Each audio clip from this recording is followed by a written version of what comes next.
The 66th Ordinary Session of the ECOWAS Authority of Heads of State and Government begins with a group photograph of the leaders of member states led by its chair, President Bola Tinubu, upon their arrival.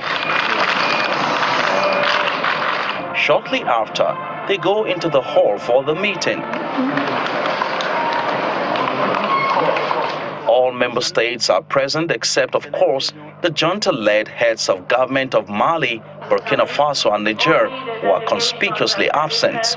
In his statement, President of the ECOWAS Commission, Omar Torre, commends the leadership of President Tinubu in the bloc and for ensuring Nigeria keeps up to its financial obligation to ECOWAS. Nigeria paid 85 billion naira and 54 million US dollars, representing 100% of the 2023 levy and the levy of 2024 up to July 2024. President Nana Akufo-Addo is making his last appearance at the meeting as the 13th president of Ghana, following the recently held elections in Ghana, which produced a new president in the waiting. His party's gesture in conceding defeat to the opposition is commended by President Tinubu, who enjoins other member states to take a cue. Your Excellency, President Nana Akufo-Addo of Ghana, thank you for being who you are. A sincerely committed Democrat who has been a shining example. I therefore invite all of us to give him a standing ovation and more applause.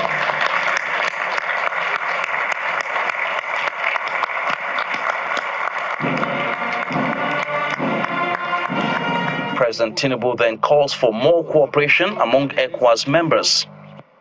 As leaders, we are fully aware that security is not a luxury, it is a necessity. Equally, enhancing the living standard of our people is not an aspiration, but an obligation. After the speeches, members of the media are excused as the meeting goes into a closed-door session for the consideration of the report by the ECOWAS mediation mission led by President Bassirou Diomaye Faye of Senegal and Faure Gnassingbé of Togo, among other reports. Hours later, the meeting opens with the president of the ECOWAS Commission presenting the communique, which highlights some of the major decisions taken regarding Mali, Burkina Faso and Niger's membership of ECOWAS. Three countries will officially cease to be members of ECOWAS from 29 January 2025. The authority decides to set the period from 29 January 2025 to 29 July 2025 as a transitional period and to keep ECOWAS doors open to the three countries during the transition period. The meeting comes to a close with the final remarks by the chair. I call on all member states to redouble their efforts in ensuring that decision reached here translates into tangible benefits for our citizens. For more clarifications, the president of the ECOWAS Commission briefs journalists afterwards on the status of Mali, Burkina Faso and Niger. The 29th of January 2025 is the official date, but then the effective date of withdrawal is 29th of July 2025. ECOWAS has allayed the fears of possible security threats should the three countries finally exit the community, as it assures of fostering cordial relationship with them, especially in the area of trans-border security, to ensure stability in the region. From the banquet hall of the State House, Emperor Simon, Channels Television News. And that's a summary, essentially, of what transpired yesterday at the State House at that 66th ordinary session of the meeting of heads of state and government of the ECOWAS region, which President Bola Tinubu currently chairs. Well, we're going to be getting a little more from, what transpired yesterday and a decision reached finally on the fate of Burkina Faso, Mali, and Niger. And joining us in the studio this morning is Ambassador Abdel Fattah Musa, who is the ECOWAS Commissioner for Political Affairs, Peace and Security. Sir, you're welcome to Sunrise Daily this morning. It's good to see you again. Yeah, thank you very much, Marco. I'm also very happy to be here. Indeed. Yeah. Let me quickly take this out of the way. This question of Nigeria paying 85 billion naira, ECOWAS debt, 54 million naira, $54 million levy. Are they two separate monies, or they're the same money changed into naira? Okay. Yes, thank you very much. First and foremost, is congratulations to Nigeria. Congratulations to us. Yes, to Nigeria, to His Excellency Bola Ahmed Tinubu, for this gesture, which actually spurs other member states also to live up to their commitments to the community by, remitting the community levy to the community for the use for the benefit of our people. What I will say regarding the 85 billion naira and $54 million that Nigeria has paid covered the period of the entire year 2023 and the period from January to July 2024. Which means Nigeria has cleared the entire 2023 arrears and then have moved on to pay half of this year's levy. Why naira and dollars? Is because Nigeria, with an arrangement with ECOWAS, agreed to pay part of the levy in local currency and part of it in naira. So that is why you have naira and then you have, dollars on the, one hand. The percentages, I think that is up to the finance people to calculate. But the arrangement with Nigeria is to pay part of the levy in naira and part in dollars. Well, I do not know whether I want to raise what it is. A number of dailies were saying about how there's an uproar in Nigeria, but I don't think that would be the business of ECOWAS. Yeah. What I'd like to know is, if there are other countries living up to expectation, or is Nigeria really the one leading the way here? Yeah, up till, last year and then the beginning of this year, we've had Cashstrapped. We are cash-strapped because, yes, at ECOWAS, because much of the community levy still remains with the member states. So that is why this exemplary, act by Nigeria is so important. Immediately after that announcement yesterday at the summit, countries started promising that by the end of the year, they will make good their pledges like Cote d'Ivoire, like Ghana. These are the two other major... Ghana is the one we're interested in. What is the status of Ghana? Yeah, Ghana has always lived up to expectation, and I think up till last year, Ghana had, sort of fulfilled its commitment. So it is this year that we are looking at. Ghana has paid much of its what it owes. Cote d'Ivoire has promised to pay before the end of the year.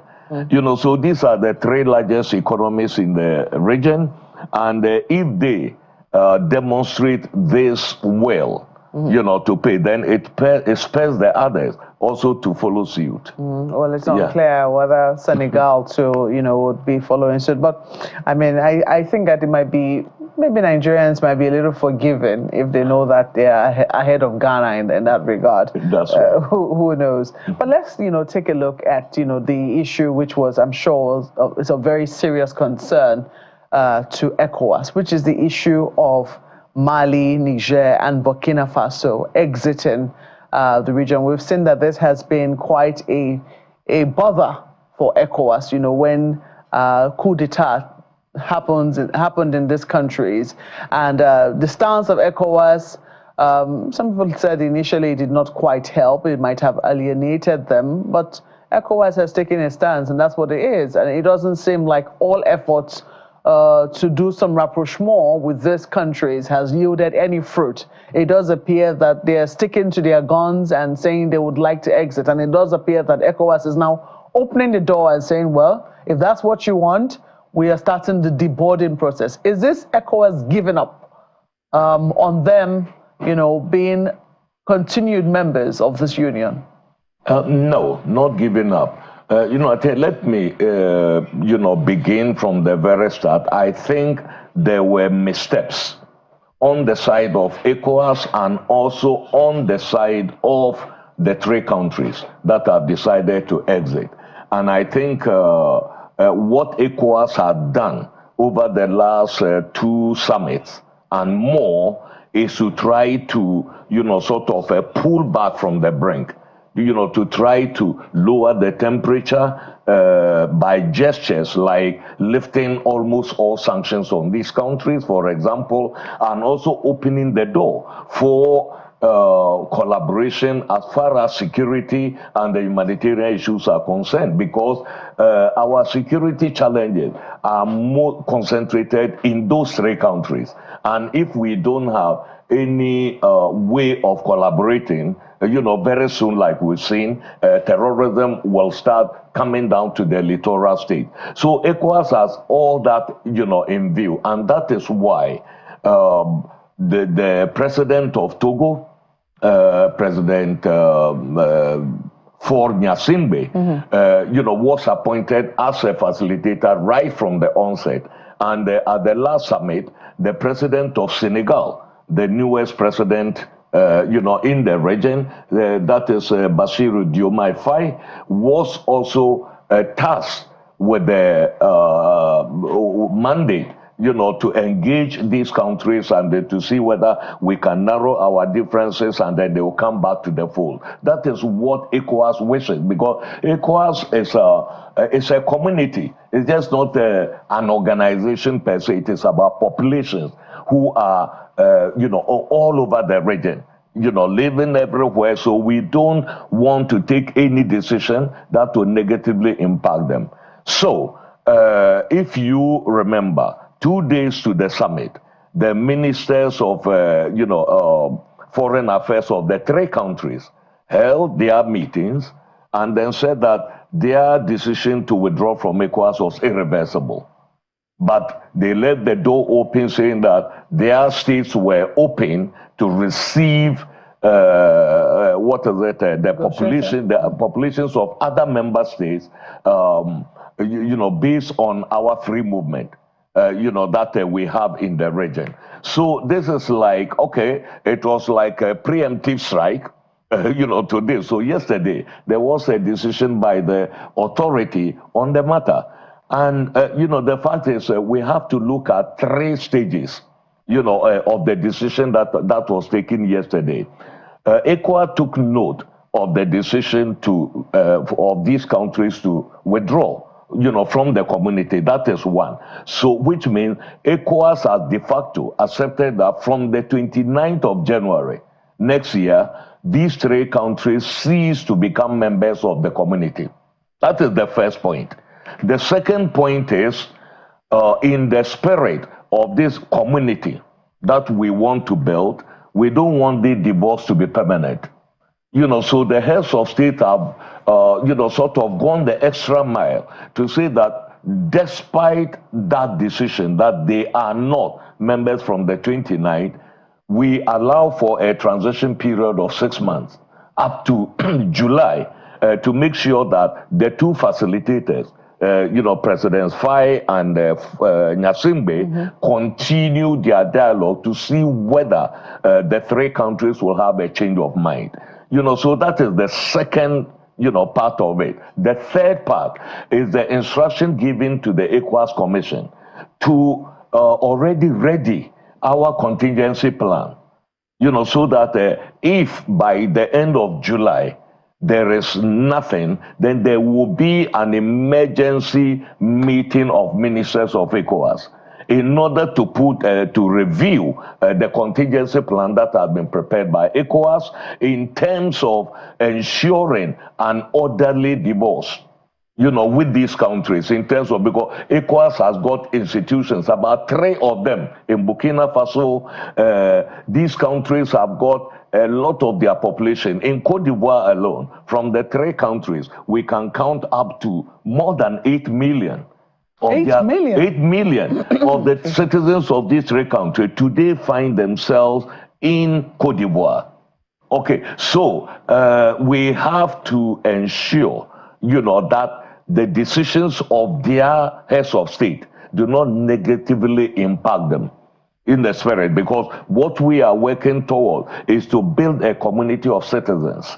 And there can be politics at the top level, but the populations of our country, we straddle the region, all over the place. And we want to make sure that if push comes to shove, by the end of July, if we are, going to have a permanent divorce, that there are arrangements that will not negatively impact our populations. But there are, of course, other, issues to be discussed in terms of the citizens of these member states who are staff of ECOWAS today. Indeed. Yes, for example, our institutions in the countries, we will have to touch on the free trade, and all that. All the issues, that the regional economic integration has brought about, only all these will have to be discussed. In order to see,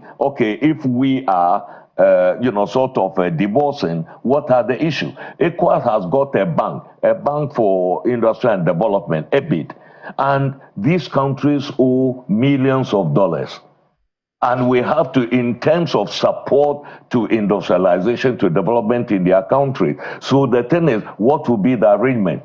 For example, if we part ways. So there are so many, There's so many questions. parts to it. In all honesty, I mean, even just thinking as an ordinary citizen of Nigeria, carrying around an ECOWAS passport, which we tend to take for granted, we sometimes forget just how much work has been done coming up with that singular passport that can take you to, the countries within the West African region, going to Togo, Benin Republic, Ghana, Senegal, Cote d'Ivoire. And I was just wondering, what will happen to the citizens from these countries, and will they have to apply for visas to come to Nigeria, is that what's going to happen? So it's a good thing to know that ECOWAS is actually thinking about it. I mean, even those members of those countries who work within the ECOWAS space as well, who work with the commission itself, it does really, really sound very complex. But tell us and clarify for us, because you say from the 25th of January, they cease to be members. 29th of January, they cease to be members of ECOWAS. Is that correct? That's correct. So in other words, they will no longer be members, because then what is the transition period about? Because we would have thought that when you say they cease to, the transition would have been before the final date, not the final date preceded the transition period. Yeah, this is an exceptional decision by the authority. Okay. And it is about the concern for the unknowns that you just mentioned. Okay, that after the breakup, of the, AES country, the Alliance des Pays du Sahel, that is des États du Sahel, which is the alliance of the Sahelian states. If they break away, what will be the impact on all these issues that you've talked about? Next year, ECOWAS will be celebrating its 50th anniversary. 50th anniversary. That is the oldest regional economic community on the continent. Okay, and there have been a lot of achievement in terms of even stabilizing the region. You remember the wars in Liberia, the wars in, the free movement, and then all that. There's a lot that the region can be proud of. Going forward, after 50 years, what do we actually need to do? And the least thing the heads of state want is at that 50th anniversary to have this problem with a number of our member states saying they are withdrawing. because it casts a very negative, image on our regional integration project. And that is what has spurred the heads of state to say that, listen, okay, they say their decision is irreversible. According to Article 91 of the revised ECOWAS Treaty of 1993, member states have to give a notice period of 1 year, 12 months, after they've taken their decision, before their decision is consummated.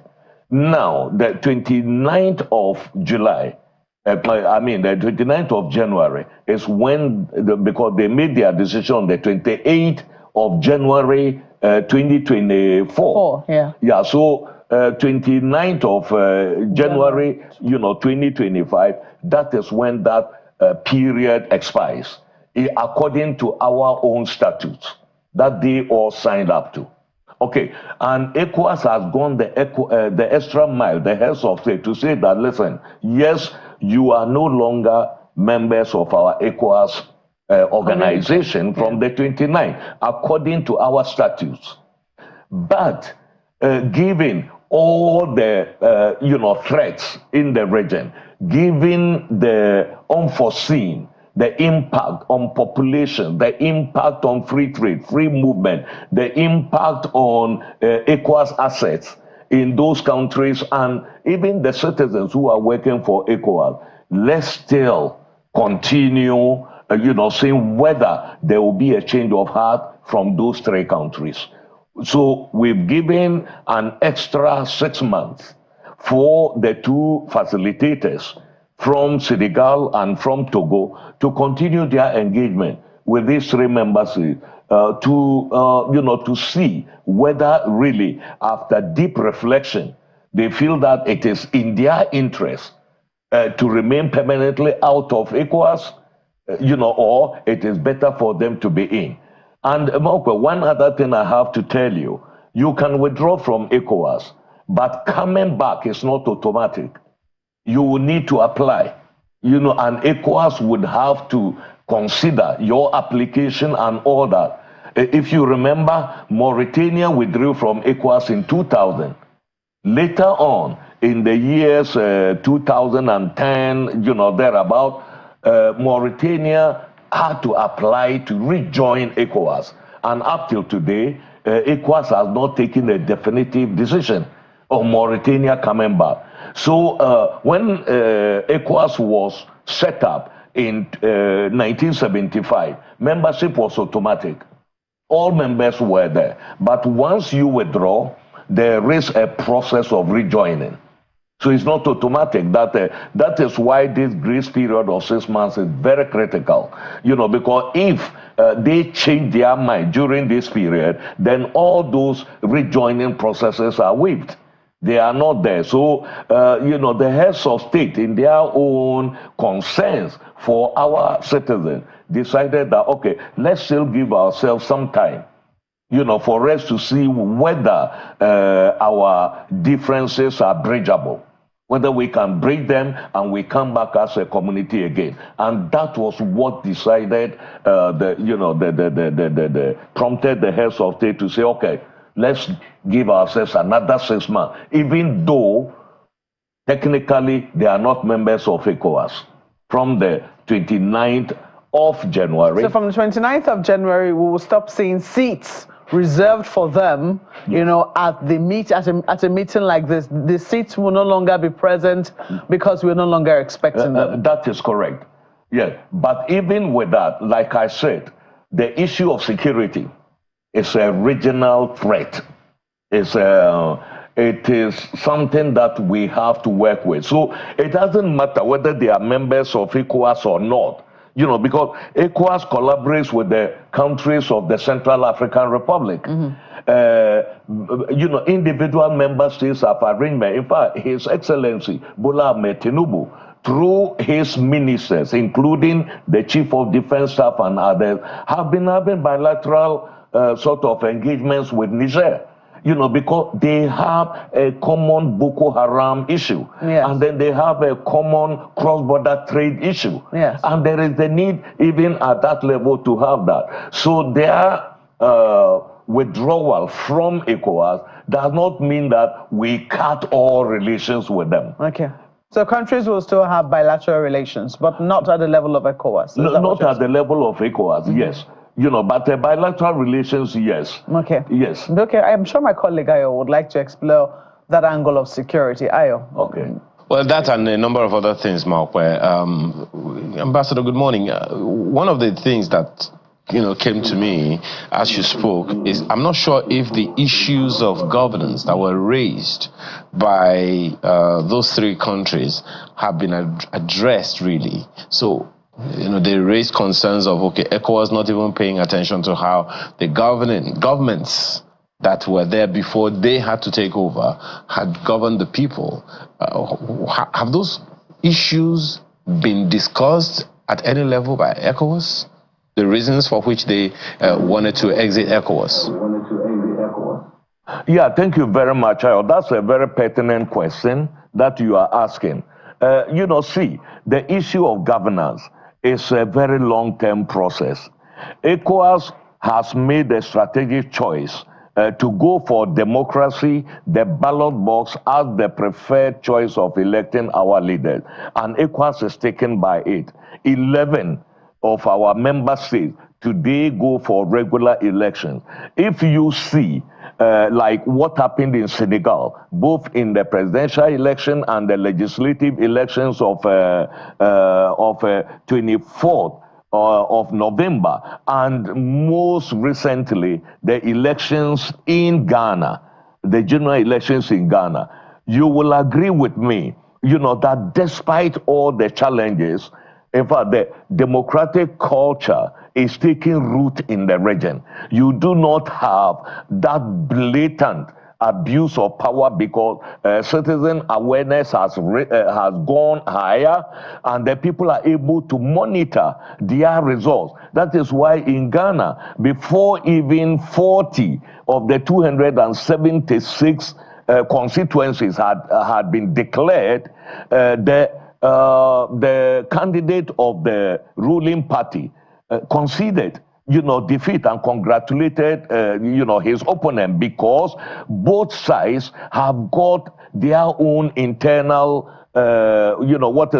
calculation that show that the MPP and His Excellency Mahmoud Bawumia, there was no pathway for him to win the election. And he conceded. And this is what we are looking at. So the thing is, democracy, for example, may not be the best way to choose leaders. But as we are seeing increasingly, it is also the best way to remove non-performing leaders. And we have seen that in many countries. And it is a process. That is what we are talking, about here. So it is not about, we need actually structural reform within ECOWAS in member states, and then we are on trying to review the supplementary protocol on democracy and good governance of 2001, to ensure, that there is that good governance element of it. It is just not the election. Elections must lead to development, the well-being of the people, and these are the areas we are working on now with all the reform that we are making. But members, citizens in our country are using the ballot box to change government, and that is the, what we all, want. You don't need change through the barrel of the gun. But at the end of the day, in order to ensure democracy. At the end of the day, Ambassador, it's he who feels it knows it.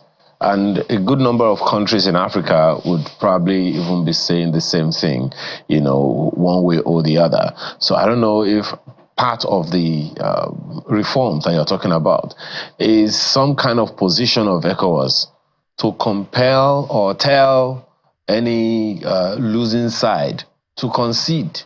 I don't know if that is something that can happen, because I remember listening to Kamala Harris of the United States of America saying, look, that conceding, making that call is one of the pillars of democracy in the United States of America. It's an unwritten rule, but the president just has to make that call, But again, it depends on whoever is in power. Is there a strategy to ensure that that happens in West Africa, for instance? I know that the president congratulated and asked for the president of Ghana to be celebrated for doing just that. Is there a strategy to ensure that that happens across the region? Absolutely. And it doesn't begin with the outgoing presidents or defeated president conceding. What ECOWAS is doing is to make sure that the groundwork is done in terms of laying a level playing field for elections. They are transparent, they are inclusive, and they have the confidence of all. If you have observed, in many of these countries, and in Ghana, for example, there was a peace pact that was signed by all the candidates that enjoined them, to concede defeat if they lose the election through the ballot box. But the question, Ayo, is it is the losing or winning of the election. It is how political parties are able to police their vote, and how all the stakeholders, civil society and others, today with social media and other things, before even the electoral management bodies announce results, people have already got those results from their constituencies, because they have observers everywhere. ECOWAS has made it a practice to make sure we deploy sufficient number of observers in order to ensure that we engage with all the stakeholders in the election. I'm hoping also that, to convince from our own analysis, if a leader is losing, to encourage them to concede. So I'm hoping, so many things. I'm hoping, my apologies, Ambassador, I'm hoping that one way or the other we'll be able to compel that. But I have to ask you this one question before I hand it back to Malkwe. The map of West Africa is going to change with this exit. I mean, if you see what is coming up on your screen just now, it's something that we just found online, you'll find that, the map of West Africa is going to change. The way it looks is going to be different.